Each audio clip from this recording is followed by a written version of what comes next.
ඔන්න එකමත් එක කාලෙක එක්තරා ගමක සඳුනි නිමල් කියලා අයියා කෙනෙකුයි නංගි කෙනෙකුයි ජීවත් වුණා.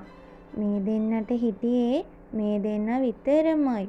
සඳුනිගේ නිමල්ගේ අම්මයි තාත්තයි පොඩි කාලෙම නැති වුණා. ඒ හින්දා සඳුනිව පොඩි කාලේ ඉඳන්ම බලාගන්නේ නිමල් තමයි. ඉතින් සඳුනි නිමල්ට හරිම ආදරෙයි. ඔන්න දවසක් මේ දෙන්නගේ ගෙදර ඉස්සරහින් පාරේ බැලුම් විකුණගෙන යන බැලුම් මාමා කෙනෙක්ව දැක්කා. නිල්, කහ, රතු පාට බැලුම් අරන් ඉන්නේ නංගී. අර බැලුම් මාමා නේද මෙහෙට එන්නේ? හරිම වෙහෙසයි පුතේ. මටත් වතුර ටිකක් දෙන්නකෝ. හොඳයි මාමේ. එහෙනම් ඔය පිලේ වාඩි වෙන්නකෝ.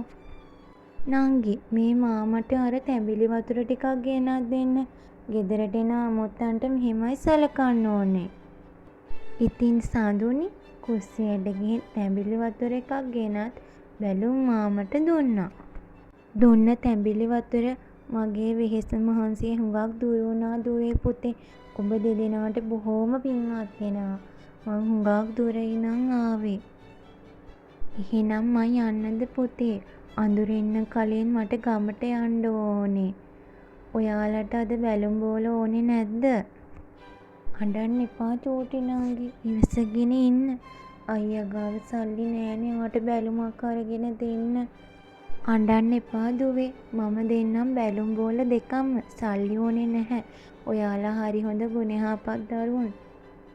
එහෙම කියලා බැලුම් මාමා එතනින් පිටත් වුණා.